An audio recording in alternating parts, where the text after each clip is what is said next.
Hey, what's up, guys? Devil Gamer here. Welcome to the Marine Corps Mondays. And this week I'm going to talk about my most requested video ever, which is talking about Syria. I literally see it in every video comment, every Facebook post. I mean, it's just see it everywhere, so I have to talk about it now. And as much as I like to keep my political views away from YouTube, it's just the amount of demand for it. I have to do it. So I'm going to get right down to the point. I don't like chemical weapons. I think their use is appalling and ridiculous. This isn't World War I. There's no place on the battlefield for them whatsoever. It is a weapon of mass destruction. It's not meant to differentiate from soldier and civilian. It just kills everything. So the use by it is ridiculous. And they were used, regardless of all the bullshit conspiracy theories you hear out there. There were chemical weapons used. I've seen enough had enough NBC training to know what the fuck a nerve agent looks like when it hits somebody. And I've seen the videos. Those are fucking nerve agent. So it doesn't matter who did it. It doesn't matter either way. It really doesn't. The problem is there are chemical weapons in a country that is undergoing a civil war. So you're either going to have the government that's going to use them, or the rebels. Somebody's going to use them eventually. I mean, it's just a powder keg. You're sitting on a fucking powder keg. Somebody's going to use them.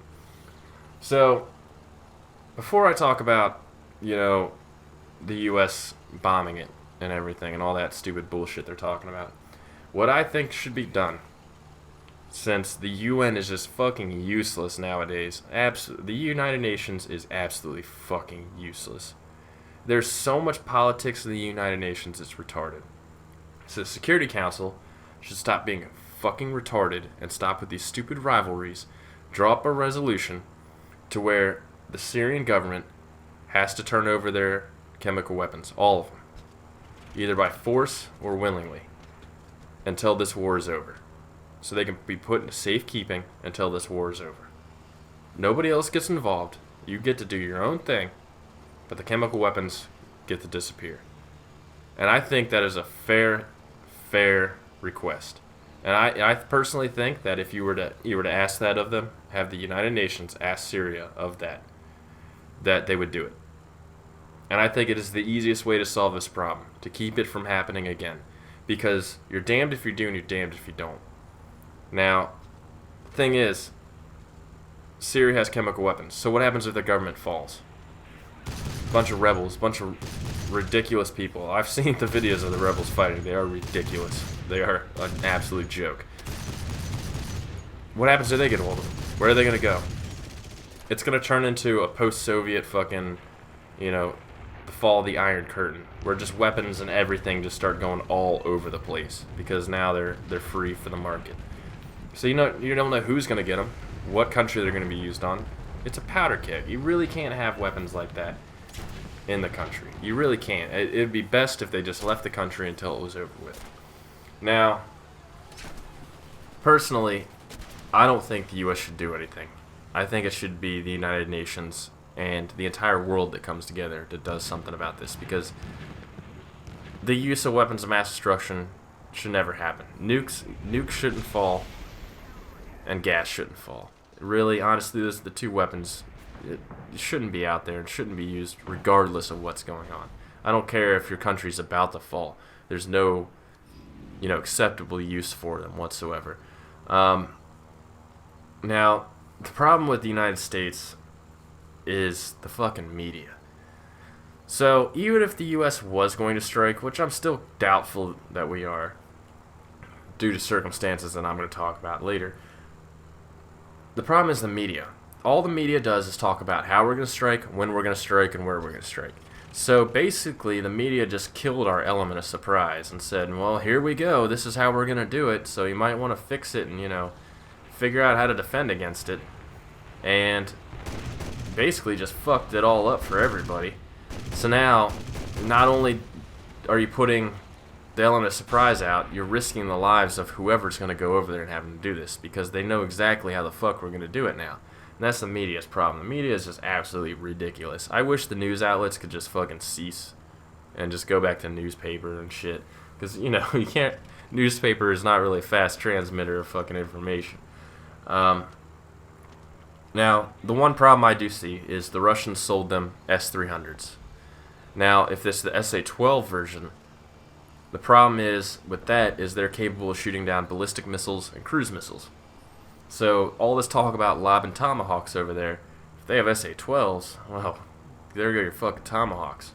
And the kicker to that is the Russians have an early warning ship near our fleet that can not only detect the launch of tomahawks, but can actually know when we're getting into the launch phase and relay that to air defense stations in Syria. So the tomahawks are gone. I guarantee you that if we launch tomahawks, they will get shot down. Majority of them will get shot down. And it probably won't be reported either because our fucking media is ridiculous. So it leaves you with the fucking bombers.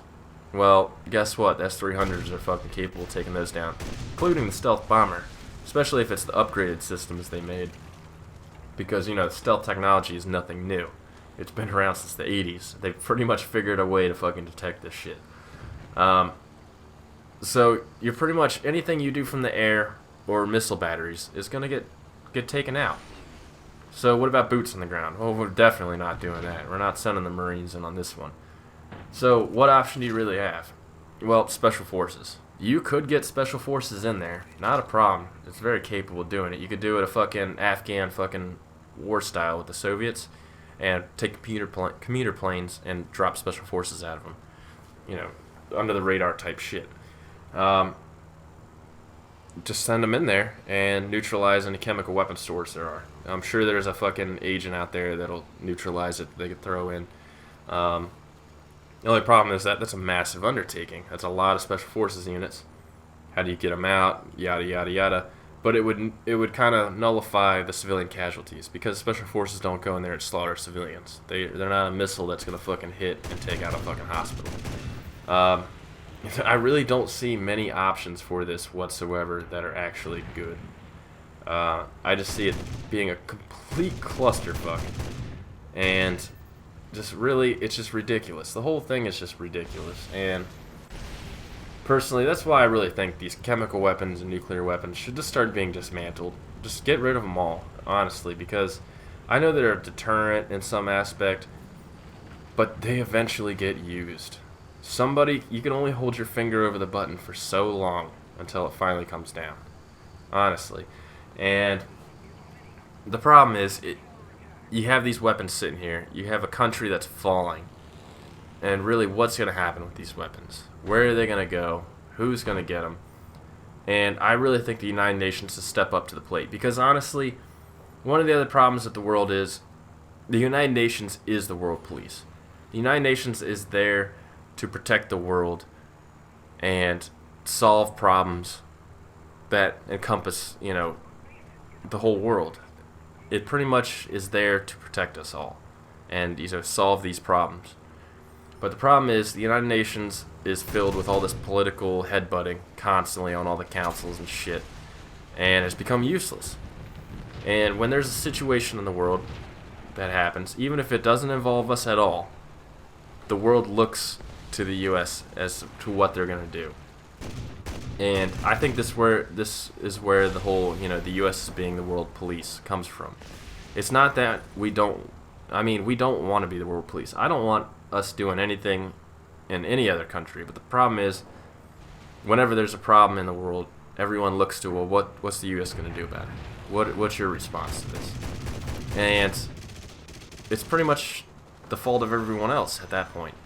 Because I really don't see us really trying to get involved into this stuff if we weren't a superpower and, one of the nations that are looked at the most. I don't think we'd get involved in this shit.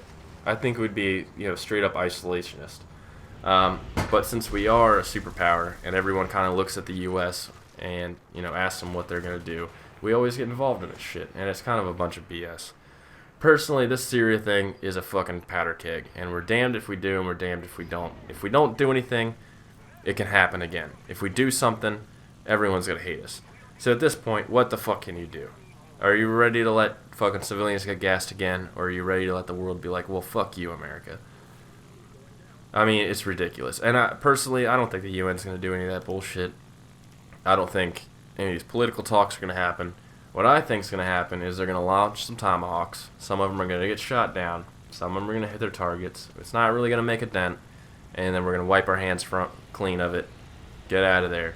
And then it's probably going to happen again. Or chemical weapons end up on the black market. Either way, it's a bunch of bullshit. So, we'll cut it here, guys. So pretty much talked about Syria and my thoughts on it. And got that last kill for good luck. And we'll just see how it all plays out. Alright, guys. Talk to you later. Peace.